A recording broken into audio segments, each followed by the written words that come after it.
Los efectos especiales son ilusiones fílmicas para deleite de la vista. Creemos en la magia porque procede del mundo de la ciencia. La física, la química, las matemáticas y la evolución, todas juegan un importante papel en la ciencia de los efectos especiales. ¡Acción! La ciencia domina al arte.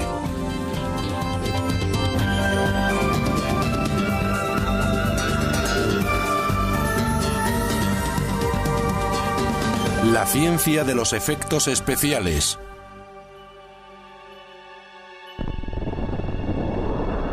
Con frecuencia se interpretan mal los efectos especiales. No son solo unas imágenes espectaculares creadas en el ordenador. Los efectos prácticos, la acción física que filman las cámaras, siguen siendo elementos esenciales de la magia.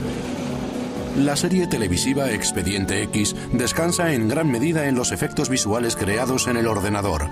Sin embargo, el escenario de los efectos prácticos de Expediente X siguen siendo cruciales. David Duchovny dirige un episodio que ha titulado Lo no natural, en el que un alienígena adopta el aspecto de una pelota de béisbol.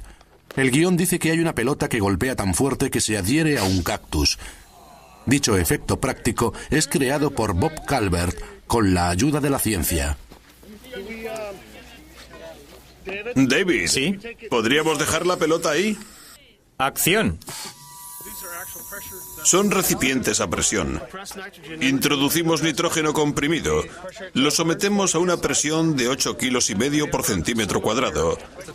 Aquí tenemos un celanoide. Es un sistema de 24 voltios. Podemos someterlo a la presión que necesitemos. Apuntamos y... ¡fuego!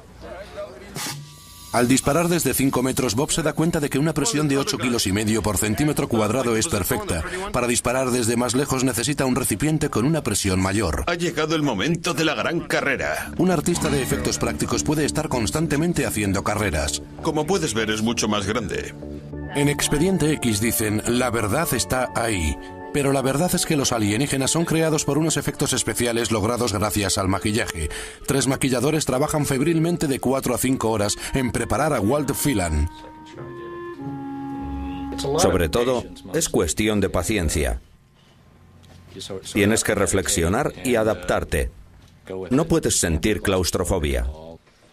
La cabeza del alienígena mecánico es todo un reto. La vista controlada por radio sirve para crear una ilusión y los conocimientos del maquillaje rematan el truco.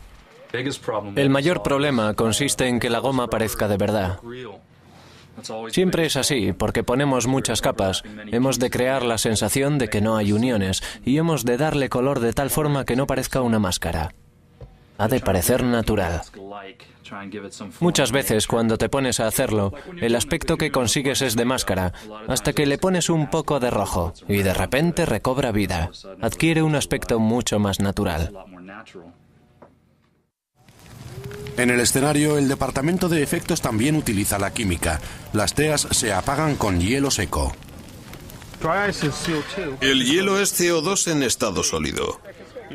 Al introducir la tea en el cubo, esta se queda sin oxígeno y se apaga. Es mejor que introducirla en agua porque de esa manera sería muy difícil volver a prenderla para la toma 2.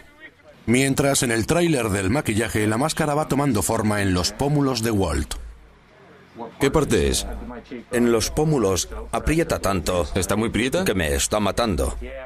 Creo que hay que hacer algo, porque no lo voy a poder soportar.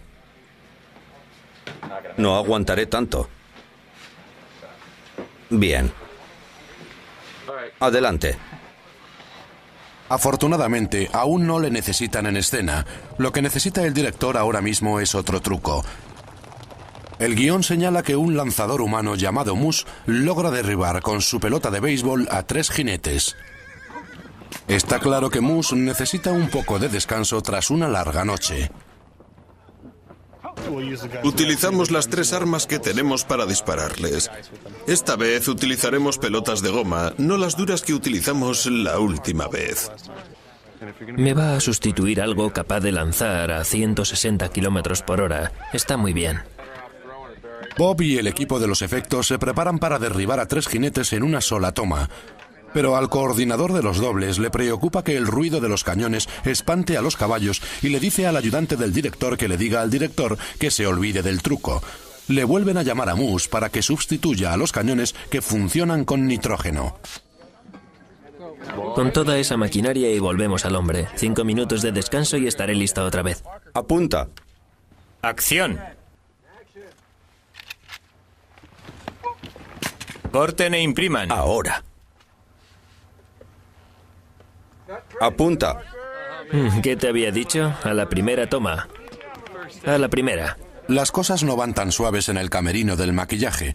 Después de haber pasado 4 horas trabajando en la máscara, a Walt le molesta muchísimo y pronto le necesitarán en escena. No quiere echar a perder las horas empleadas en el maquillaje, pero apenas sí puede permanecer quieto. Greg toma la complicada decisión de quitarle la máscara para modificarla. Afortunadamente había utilizado el adhesivo adecuado que se quita muy bien con alcohol y que puede volver a ser pegado otra vez sin romper la máscara. Bien. ¿Dónde te hace más daño? Bueno. ¿Justo en la parte superior del hueso? Sí, justo en la parte alta. Si el último intento de Greg fracasa, el equipo de producción no conseguirá una secuencia crucial. Una vez concluidas las mejoras en la máscara, Walt está listo para un primer plano. Vale. Este es el escenario. ¿Qué tal tienes los pómulos ahora? Está mejor. Hay más sitio. Adelante. Apunta. ¿Vale? Apunta.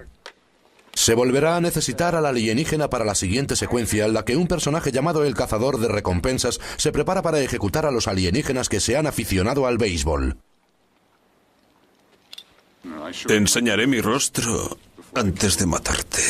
El verdadero rostro del cazador de botines es el de un alienígena, de modo que sufrirá una metamorfosis con ayuda del Departamento de Efectos Visuales dirigido por Bill Millar. Nunca utilizamos actores en estas secuencias porque para que funcione bien la metamorfosis hemos de filmar sobre un fondo azul. Así deberíamos filmarlo. Para crear una metamorfosis, el equipo de Millar solo necesita una foto de este lugar, lo que se llama el fondo, que es un escenario limpio detrás de los actores metamorfoseados. Y luego lo derribo, ¿no es eso? Walt ha soportado el maquillaje de los efectos especiales para no ser metamorfoseado. De esa forma, pudo completar la escena en directo tal y como la dirigió David Duchovny. Puedes hacerlo más rápido. Sí, así. Perfecto. Los efectos visuales serán filmados más tarde sobre una pantalla azul, copiando con todo mimo la luz de este lugar. Todos estos elementos son transformados y trabajados en un ordenador en los estudios View, en Hollywood, por Cory Strasburger, bajo la supervisión de Bill Millar. Gran parte del trabajo que Cory tuvo que hacer fue reconstruir la imagen del alienígena. Tuvimos problemas con los ojos, no estaban sincronizados. Lo que Cory hizo fue trabajar sobre uno de los ojos para que coincidiera con el otro y pareciera que funcionaban al unísono. En realidad hay mucho píxel básico. En el trasfondo hay muchas matemáticas que permiten a Cory, a través de unos gráficos, manipular las cosas sin que tenga que preocuparse de ellas. Estamos mirando algo que, aunque resulta increíble, lo aceptamos como si estuviera ocurriendo. La razón por la que aceptamos una metamorfosis puede ser explicada por el científico Donald Hoffman. Cuando vemos una película de fantasía y contemplamos una secuencia en la que hay una metamorfosis, se trata de algo que hemos creado. Los artistas de efectos especiales nos suministran con el estímulo que dispara nuestro genio creador. Hoffman es profesor de ciencias cognoscitivas, de filosofía y de informática en la Universidad de California en Irvine. Su principal área de investigación es la vista humana. El laboratorio de la realidad virtual de su universidad le permite explorar mundos y cuatridimensionales. Más de un tercio del cerebro humano está implicado en la vista. Hoffman estudia dicho complejo proceso.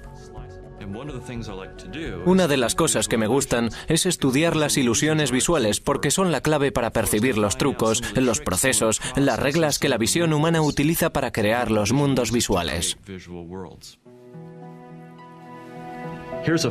Aquí tenemos una superficie plana bidimensional, en la que hay unos círculos pintados. Está claro que es una superficie plana y bidimensional. Pero si hacemos que gire, vemos 3 dimensiones. Fijémonos un momento.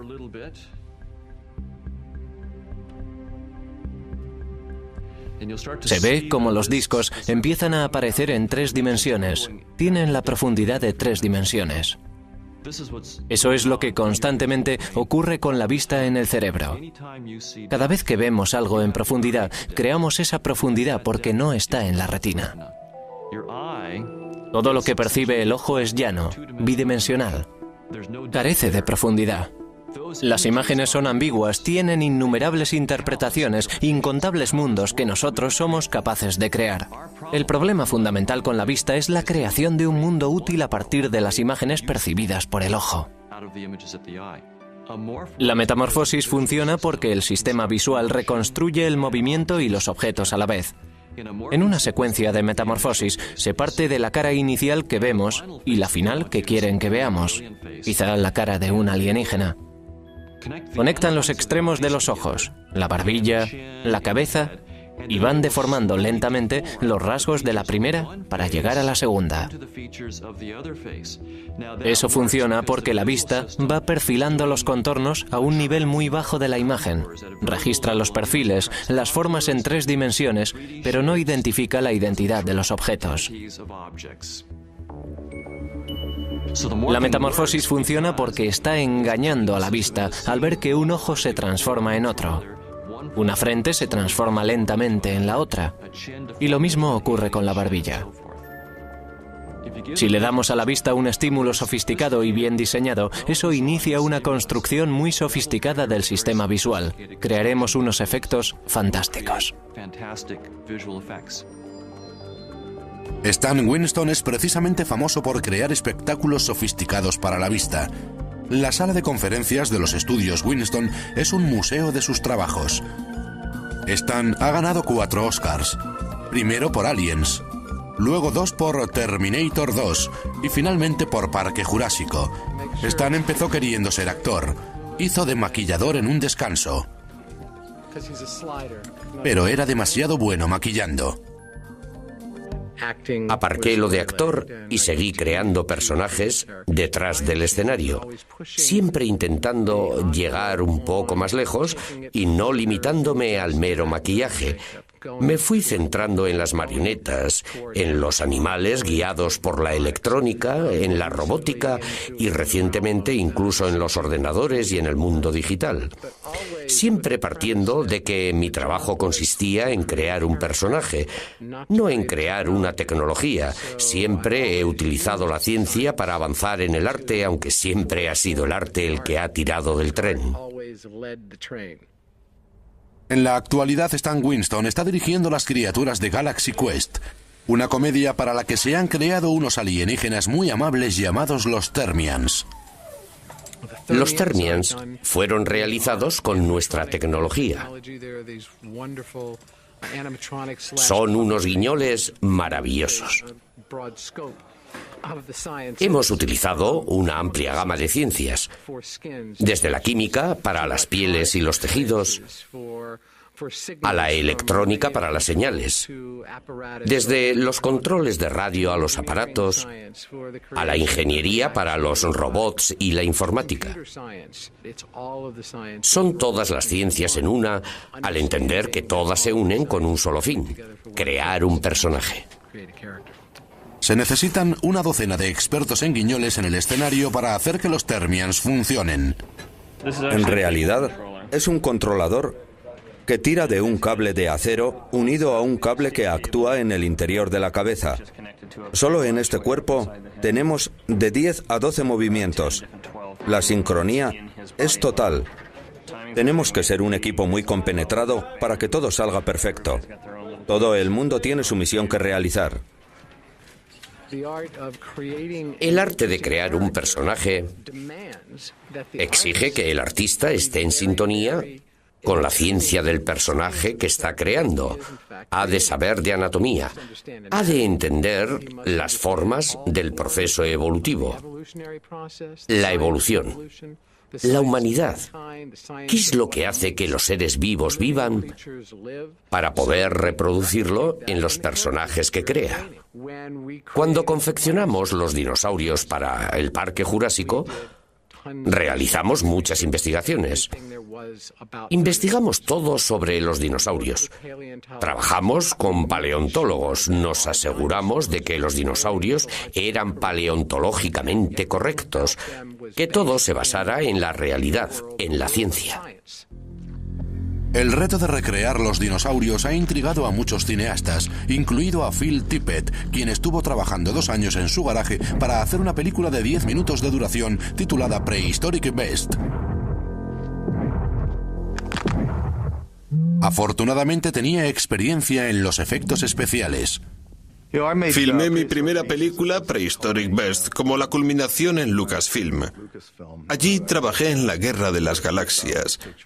Llegó la hora de descansar y escribir una pequeña obra, una fábula sobre los dinosaurios.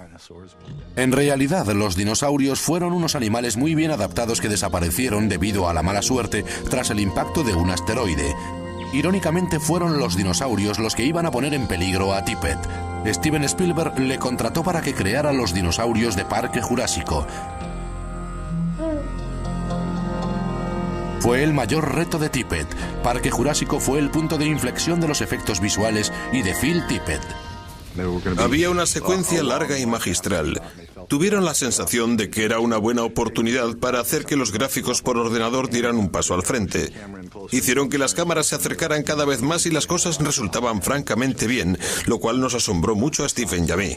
Me dijo, esta es la técnica que quiero utilizar en toda la película. Le dije que me sentía como un dinosaurio. Tuve la sensación de que había llegado al final de un arte que había estado estudiando, la animación a cámara lenta, y de repente mis habilidades carecían de valor. Pero la ciencia que amenazó con acabar con Phil salvó su carrera de repente. Los estudios Tippett se mantuvieron vivos gracias a una innovación. Esta marioneta que se mueve electrónicamente fue desarrollada por Craig Ace. Se puede ver en pantalla que todos los movimientos que incorporamos al muñeco son aplicados al modelo gráfico del ordenador, de modo que cubrimos todas las uniones y podemos situarlo en el espacio para hacer que responda de la misma manera. Es una especie de puente entre la animación a mano y la animación por ordenador. Permitimos que los animadores sigan con sus habilidades, la capacidad de imprimir movimiento al muñeco para darle vida en el mundo real. Contamos con toda la animación aplicada a un modelo gráfico por ordenador que podemos lograr utilizando todas las técnicas de gráficos por ordenador. Los estudios Tippett siguen avanzando en la era digital, pero Phil aún se siente confuso al utilizar la tecnología por ordenador en vez de fotografías. La forma básica es una IBM y un monitor, en el que solíamos trabajar en el espacio real. Todo se hacía a través de un teclado o con el ratón. No me gustaba y sigue sin gustarme. Pasarse 10 o 12 horas delante de un monitor de televisión es malo. Y está mal. La gente no debería hacerlo. Pero en lo que respecta a las imágenes, permite que te liberes del mundo material, de modo que se puede hacer todo lo que uno es capaz de imaginar. Dada esa libertad, el estudio Tippett creó el alma viva de una casa para La Guarida.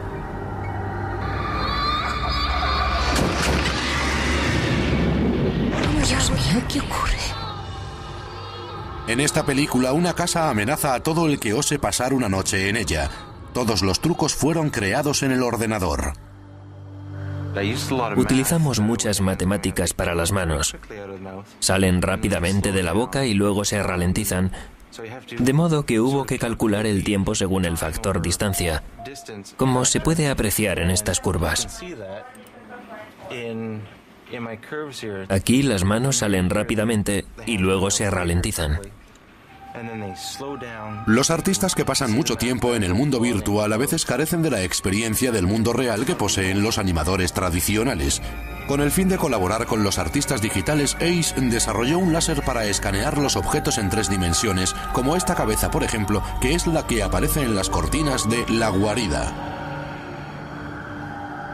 Con el fin de captar los detalles partiendo del modelo que teníamos que crear para el ordenador, colocamos los objetos en este escáner e hicimos que pasara el láser para medir la profundidad del más mínimo detalle.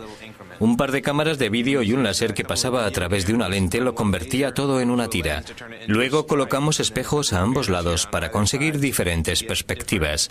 Esta línea acaba siendo transmitida al modelo y las cámaras se fijan para ver qué desvío hay, para que podamos medir la profundidad del modelo. El reto de los efectos visuales de la guarida era contar la historia de los fantasmas que se manifiestan de maneras muy sutiles. Los expertos tuvieron la oportunidad de conseguir una animación de una bocanada de aire. ¿Puedes sentir el frío, Nell? ¿Lo sientes? Un aliento fantasma creado en el ordenador.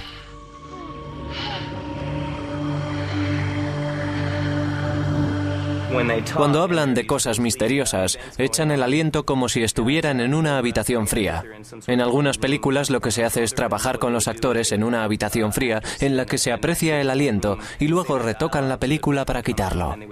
No lo hicimos así, porque queríamos controlar el aliento, al igual que las cortinas, y hacer lo que queríamos. Básicamente son una serie de puntos. Cada punto ocupa un lugar en el espacio y cada uno tiene su velocidad. No se ven los puntos, pero así es como quiero que salgan. Luego les digo lo que tienen que hacer. El ordenador permite al cineasta que sincronice las partículas del aliento con el movimiento de las cortinas que también han sido creadas en el ordenador. Las nuevas tecnologías digitales fueron realizadas para crear las cortinas y las sábanas que tienen vida en la guarida.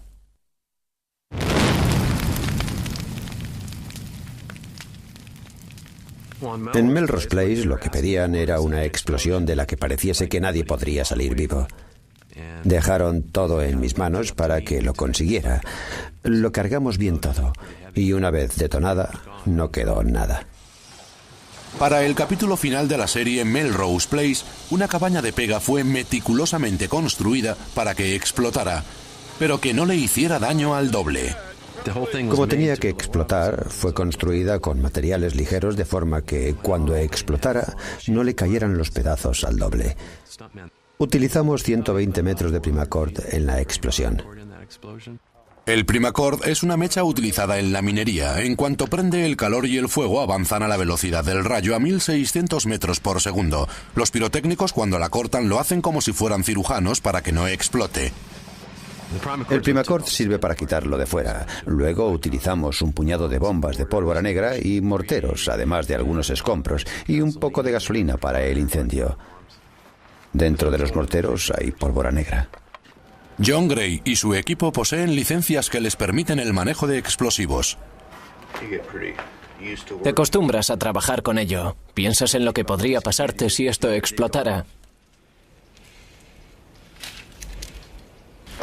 El aparato está comprobando la bomba para ver si está en condiciones, si el deflagrador está bien. La aguja no se mueve si la bomba no está en condiciones. Hay que incorporar los resplandores. Contamos solo con una bolsa de pólvora negra suelta para hacer que salga una gran bola de fuego, donde la espita hace que salga el gas asegurándonos de que ha quedado prendida. No hay nada peor que conseguir una explosión incompleta, porque cuando hay que ir a sofocar el fuego, sabes que allí aún hay algo que no ha explotado. Esto es una carga de 60 gramos de pólvora negra. La estoy envolviendo para que esté un poco más dura. Cuanto más la comprimes, la explosión resulta mucho más agresiva. Si cogiera esa misma pólvora e hiciera con ella un montón en el suelo y la prendiera, veríamos un resplandor y un poco de humo. Pero si la colocamos en un espacio reducido y la apelmazamos, tal y como lo estamos haciendo, en ese caso se convierte en un explosivo. Para que una explosión resulte convincente, tienen que volar escombros por los aires. John utiliza madera de balsa muy ligera para minimizar los posibles daños. Para prolongar el efecto visual, será una explosión cuya secuencia haya sido cuidadosamente estudiada en una caja tic-tac, que recibe ese nombre por el ruido que mete a medida que cada circuito va explotando por separado. Esta es la clavija de leva. El ingenio mecánico que funciona por pilas y que establece todos esos contactos. Tenemos que es capaz de efectuar 48 detonaciones distintas. Ya está. Está lista. Vale, es un ensayo. Vamos, por favor. Es un ensayo. Veamos qué tal nos sale.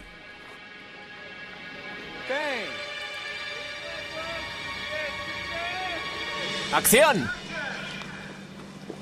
1, 2, 3, 4, 5, 6, 7, 8, 9.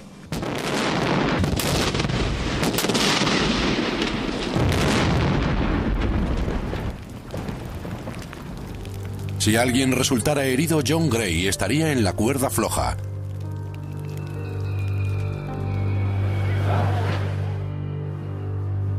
Gracias a los instrumentos de la ciencia, el doble sale ileso de una explosión de la que parecía que nadie se salvaría. No ha estado mal, hacía un poco de calor, pero por lo demás, bien. Ha estado estupendo. La química del Primacord de John Gray, la pólvora negra y la gasolina han provocado un efecto convincente, práctico y seguro. En Hollywood existe una demanda casi insaciable de los efectos prácticos que resultan imposibles o demasiado caros para que sean creados en el ordenador.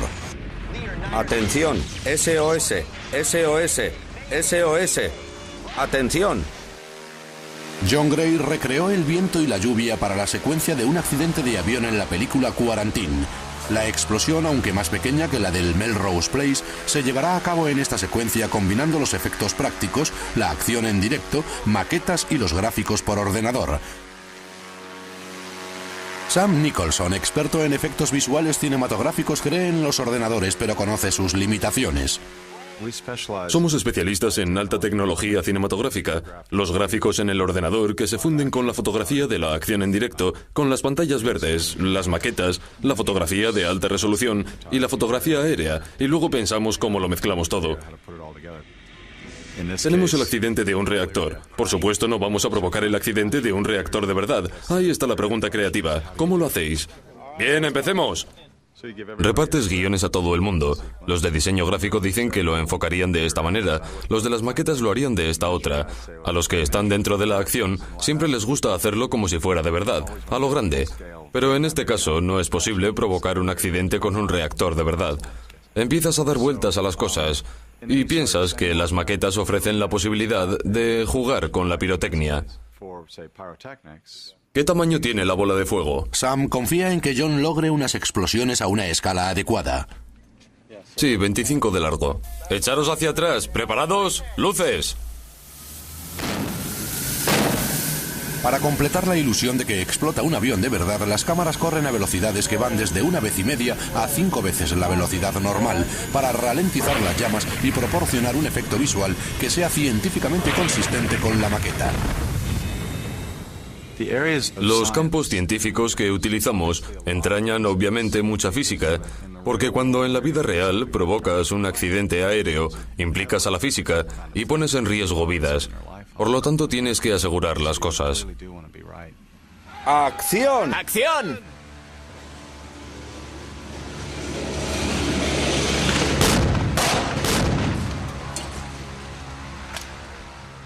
El accidente aéreo resulta convincente porque la ilusión se basa en un principio que un científico es capaz de explicar.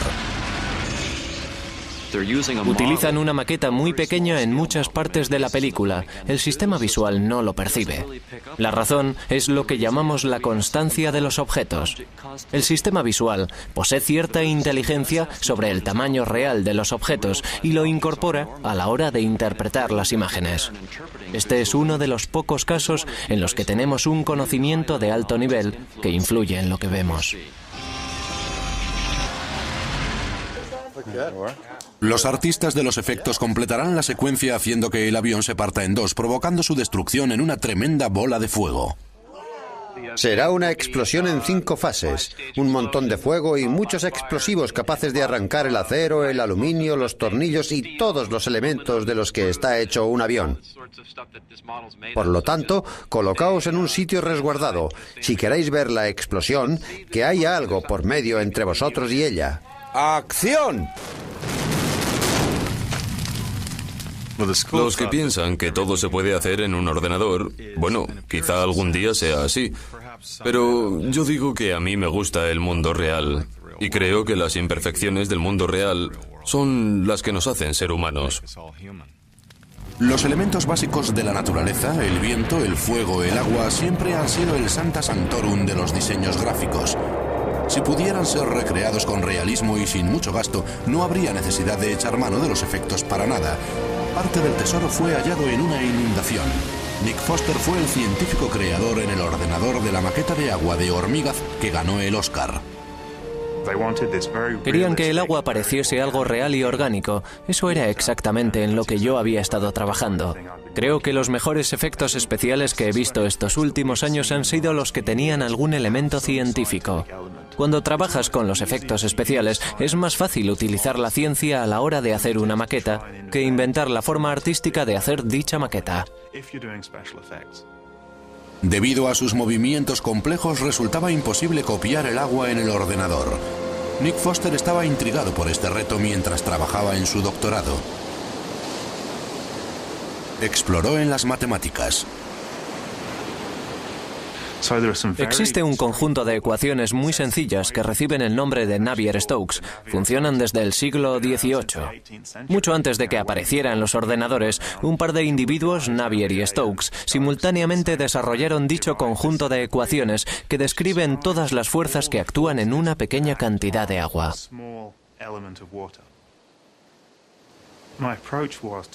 Mi enfoque fue intentar extraer los elementos clave resultantes de los mínimos detalles, dejando de lado todo lo que han de mantener los científicos, porque quieren que su experimento no fracase y quieren hacerlo a lo grande.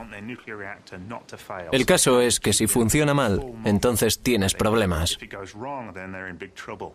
De modo que lo pragmático y la gozada de trabajar con los gráficos en el ordenador es que se puede coger un modelo complejo y realista, que puede ser troceado, se puede obviar lo que no sirve y te quedas con una parte muy pequeña que es capaz de captar la esencia del movimiento que quieres maquetar. Con las ecuaciones del agua cortadas a la medida, los ordenadores son capaces de procesar la información necesaria para crear una imagen convincente. El elemento visual clave era la rotación. Hay remolinos, aparecen vórtices, pero lo fundamental son los remolinos.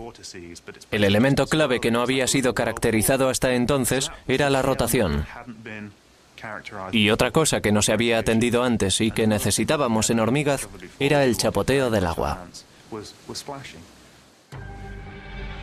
Resulta muy difícil maquetar el agua para que chapotee de forma realista. Cuando cae la gota, ha de volver a mezclarse con la masa de agua. Eso fue lo verdaderamente estupendo en lo que concierne al agua desarrollada para Hormigaz, ya que capta los efectos visuales que hacen exclamar: ¡ah, eso es agua! Hormigaz conquistó el agua, de modo que el siguiente reto que han de conquistar los ordenadores son los personajes. Conozcan al pequeño Stuart, la primera estrella que adquiere vida y que es completamente digital. Oh, vaya. ¡Bolita de nieve! ¡Soy Stuart! ¡Estoy aquí en la lavadora! ¿Puedes ayudarme? ¿Puedes apagarla? ¿Por qué iba a hacerlo? Es mi espectáculo favorito. El verdadero reto de pequeño Stuart era crear un personaje convincente que interactúa con la familia que lo adopta. Tenía que parecerse a un ratón pero comportarse como un humano.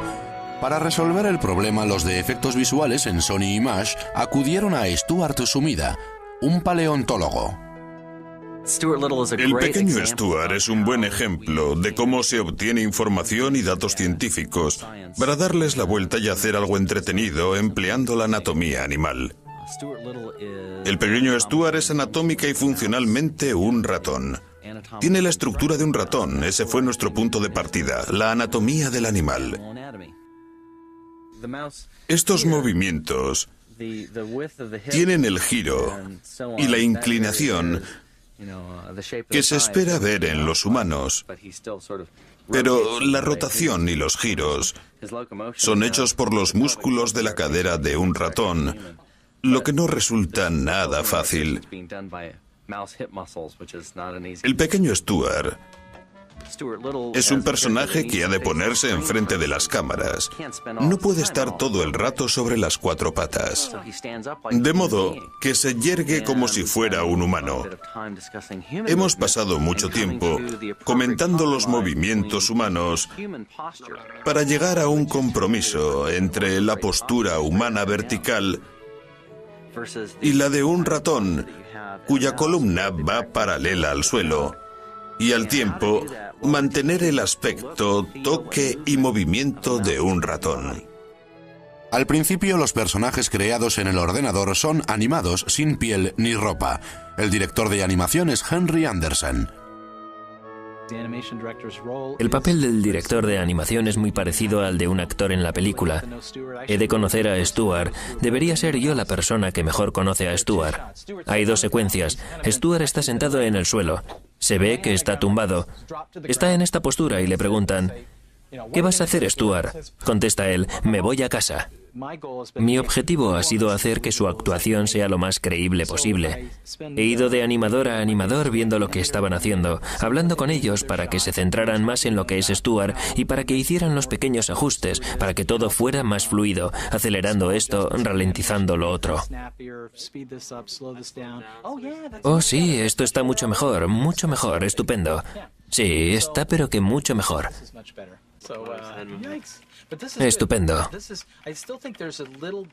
Está bien, creo que ahí va un poco demasiado lento. Sí. Da la sensación de que está en medio de una densa bolsa. Al principio, cuando empecé en este negocio, habría sido muy difícil o impensable crear una cosa así. Y aquí lo tenemos, un personaje que aparece vestido toda la película. Una vez que está vestido en el ordenador, las secuencias son revisadas por Jeremy Chen, el supervisor de efectos.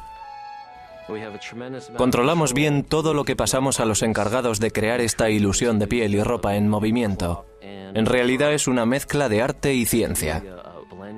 Hay que entender bien sus herramientas, lo cual exige un alto nivel de habilidades técnicas. Además, hay que entender la informática y el diferente lenguaje de los ordenadores para poder relacionarse con ellos y lograr los objetivos artísticos que tienen en mente. Se han hecho grandes avances en el software y podemos llevar a cabo cosas más complejas, por ejemplo, la animación de las caras, lo cual nos permite crear personajes como Stuart. Sí, es grande.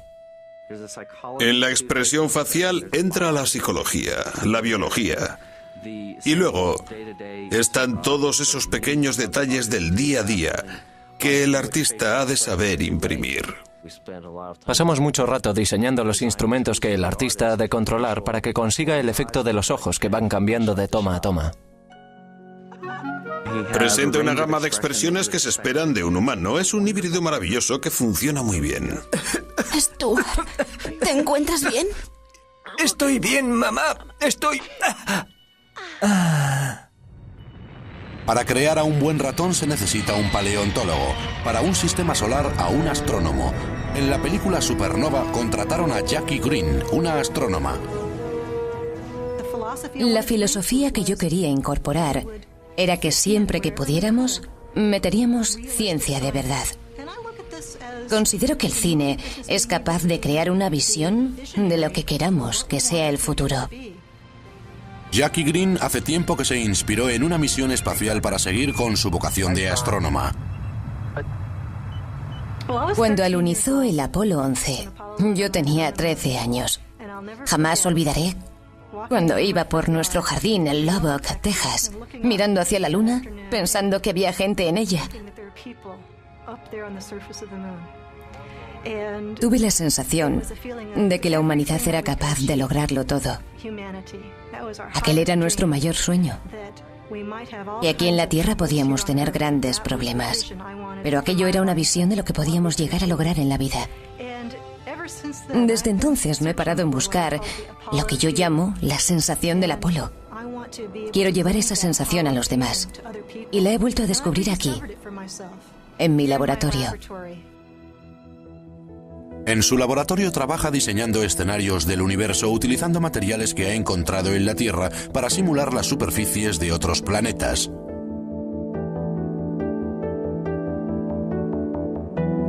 En este laboratorio creo los materiales que esperaría encontrar en el sistema solar o en otros sistemas.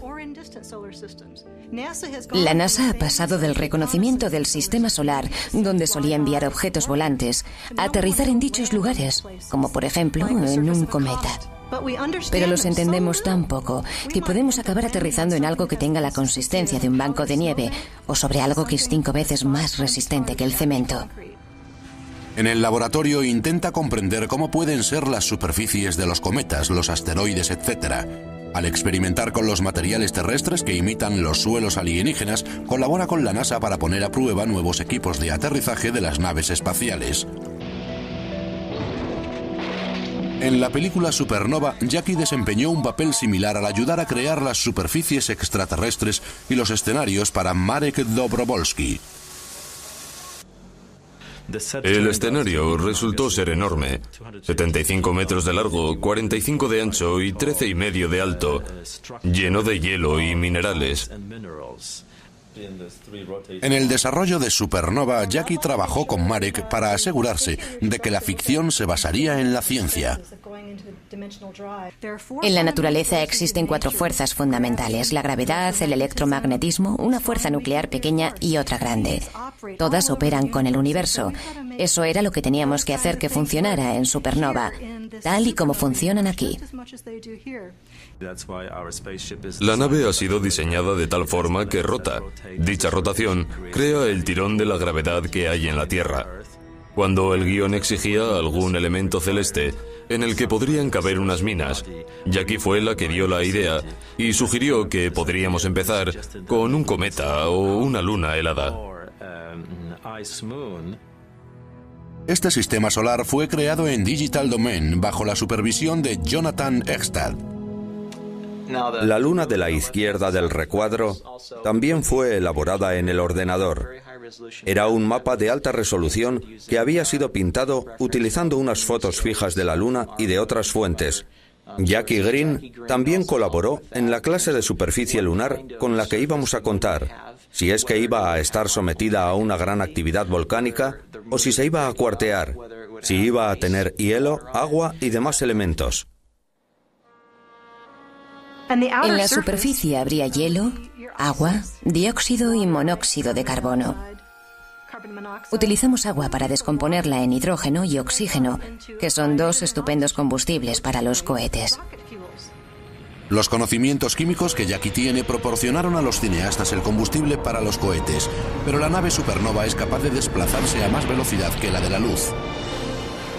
Para mí, haber podido ejercer de experta y ver lo que las películas transmiten a la gente, veo que es responsabilidad de los cineastas el mantenimiento de ese sueño vivo para ayudar a la gente que vea lo que el futuro puede deparar.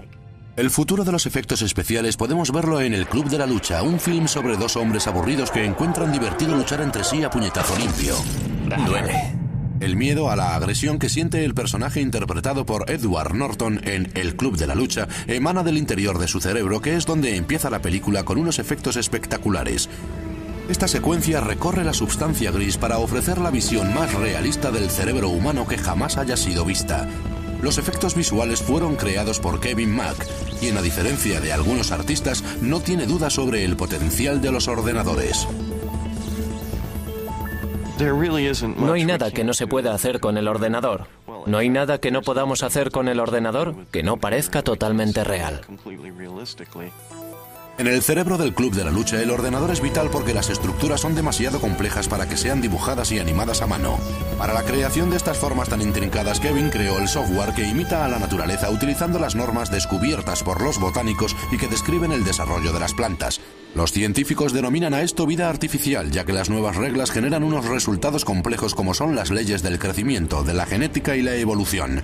La vida artificial creó estas neuronas, dendritas, pero el ordenador, al que se le han dado unas reglas sencillas, copió el esquema del crecimiento celular y recrea el cerebro. El gran reto estuvo en que pensé que los ordenadores podrían ser utilizados para crear arte de forma distinta y que podríamos hacer que fueran ellos los que crearan arte por sí mismos. Los programas sobre la vida artificial han hecho que Kevin vuelva a redefinir la propia vida. A cierto nivel, mucha vida artificial está verdaderamente viva, según la propia definición de la vida.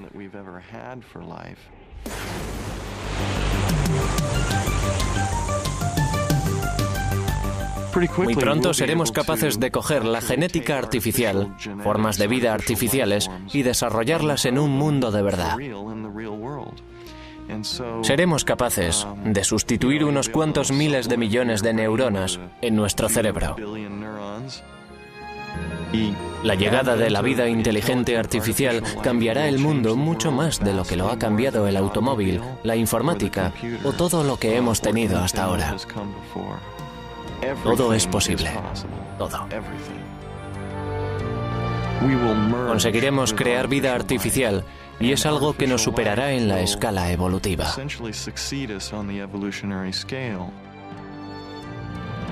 Literalmente es el fin del mundo tal y como lo vemos hoy en día.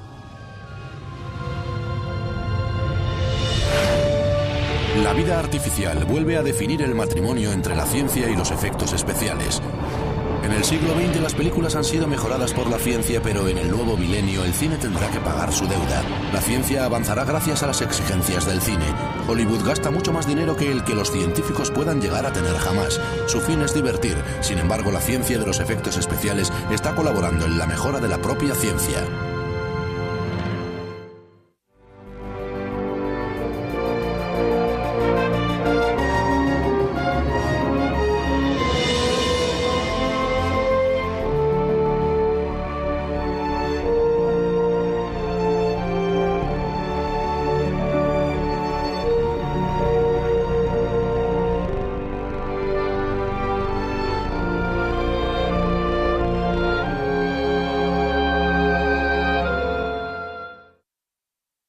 ¿Qué te había dicho? A la primera toma. A la primera. Las cosas no van tan suaves en el camerino del maquillaje. Después de haber pasado 4 horas trabajando en la máscara, a Walt le molesta muchísimo y pronto le necesitarán en escena. No quiere echar a perder las horas empleadas en el maquillaje, pero apenas sí puede permanecer quieto. Greg toma la complicada decisión de quitarle la máscara para modificarla. Afortunadamente había utilizado el adhesivo adecuado que se quita muy bien con alcohol y que puede volver a ser pegado otra vez sin romper la máscara. Bien. ¿Dónde te hace más daño? Bueno. ¿Justo en la parte superior del hueso? Sí, justo en la parte alta. Si el último intento de Greg fracasa, el equipo de producción no conseguirá una secuencia crucial. Una vez concluidas las mejoras en la máscara, Walt está listo para un primer plano. Vale. Este es el escenario. ¿Qué tal tienes los pómulos ahora? Está mejor. Hay más sitio. Adelante. Apunta. ¿Vale? Apunta. Se volverá a necesitar al alienígena para la siguiente secuencia, en la que un personaje llamado el Cazador de Recompensas se prepara para ejecutar a los alienígenas que se han aficionado al béisbol. Te enseñaré mi rostro antes de matarte. El verdadero rostro del cazador de botines es el de un alienígena, de modo que sufrirá una metamorfosis con ayuda del Departamento de Efectos Visuales dirigido por Bill Millar. Nunca utilizamos actores en estas secuencias porque para que funcione bien la metamorfosis hemos de filmar sobre un fondo azul. Así deberíamos filmarlo. Para crear una metamorfosis, el equipo de Millar solo necesita una foto paga. Es mejor que introducirla en agua porque de esa manera sería muy difícil volver a prenderla para la toma 2. Mientras en el tráiler del maquillaje la máscara va tomando forma en los pómulos de Walt. ¿Qué parte es? En los pómulos aprieta tanto. ¿Está muy prieta? Que me está matando. Creo que hay que hacer algo, porque no lo voy a poder soportar. No aguantaré tanto. Bien. Adelante. Afortunadamente, aún no le necesitan en escena. Lo que necesita el director ahora mismo es otro truco. El guión señala que un lanzador humano llamado Moose logra derribar con su pelota de béisbol a 3 jinetes. Está claro que Moose necesita un poco de descanso tras una larga noche. Utilizamos las 3 armas que tenemos para dispararles. Esta vez utilizaremos pelotas de goma, no las duras que utilizamos la última vez. Me va a sustituir algo capaz de lanzar a 160 kilómetros por hora. Está muy bien. Bob y el equipo de los efectos se preparan para derribar a 3 jinetes en una sola toma. Pero al coordinador de los dobles le preocupa que el ruido de los cañones espante a los caballos y le dice al ayudante del director que le diga al director que se olvide del truco. Le vuelven a llamar a Moose para que sustituya a los cañones que funcionan con nitrógeno. Con toda esa maquinaria y volvemos al hombre. 5 minutos de descanso y estaré lista otra vez. Apunta. Acción. Corten e impriman. Ahora. Apunta.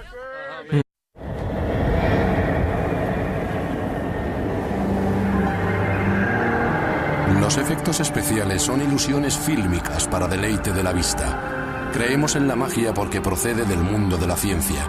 La física, la química, las matemáticas y la evolución, todas juegan un importante papel en la ciencia de los efectos especiales. ¡Acción! La ciencia domina al arte.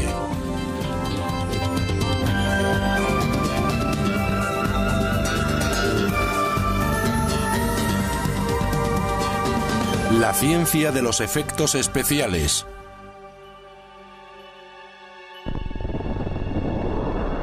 Con frecuencia se interpretan mal los efectos especiales. No son solo unas imágenes espectaculares creadas en el ordenador. Los efectos prácticos, la acción física que filman las cámaras siguen siendo elementos esenciales de la magia. La serie televisiva Expediente X descansa en gran medida en los efectos visuales creados en el ordenador. Sin embargo, el escenario de los efectos prácticos de Expediente X siguen siendo cruciales. David Duchovny dirige un episodio que ha titulado Lo no natural, en el que un alienígena adopta el aspecto de una pelota de béisbol. El guión dice que hay una pelota que golpea tan fuerte que se adhiere a un cactus. Dicho efecto práctico es creado por Bob Calvert con la ayuda de la ciencia. David, ¿sí? ¿Podríamos dejar la pelota ahí? Acción. Son recipientes a presión. Introducimos nitrógeno comprimido. Lo sometemos a una presión de 8,5 kilos por centímetro cuadrado. De este lugar, lo que se llama el fondo, que es un escenario limpio detrás de los actores metamorfoseados. Y luego lo derribo, ¿no es eso? Walt ha soportado el maquillaje de los efectos especiales para no ser metamorfoseado. De esa forma, pudo completar la escena en directo tal y como la dirigió David Duchovny. Puedes hacerlo más rápido. Sí, así. Perfecto. Los efectos visuales serán filmados más tarde sobre una pantalla azul, copiando con todo mimo la luz de este lugar. Todos estos elementos son transformados y trabajados en un ordenador en los estudios View, en Hollywood, por Cory Strasburger, bajo la supervisión de Bill Miller. Gran parte del trabajo que Cory tuvo que hacer fue reconstruir la imagen del alienígena. Tuvimos problemas con los ojos, no estaban sincronizados. Lo que Cory hizo fue trabajar sobre uno de los ojos para que coincidiera con el otro y pareciera que funcionaban al unísono. En realidad hay mucho píxel básico. En el trasfondo hay muchas matemáticas que permiten a Cory, a través de unos gráficos, manipular las cosas sin que tenga que preocuparse de ellas. Estamos mirando algo que, aunque resulta increíble, lo aceptamos como si estuviera ocurriendo.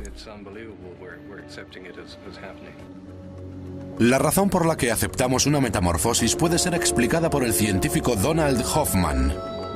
Cuando vemos una película de fantasía y contemplamos una secuencia en la que hay una metamorfosis, se trata de algo que hemos creado. Los artistas de efectos especiales nos suministran con el estímulo que dispara nuestro genio creador. Hoffman es profesor de ciencias cognoscitivas, de filosofía y... Aquí tenemos un celanoide. Es un sistema de 24 voltios. Podemos someterlo a la presión que necesitemos. Apuntamos y... ¡fuego!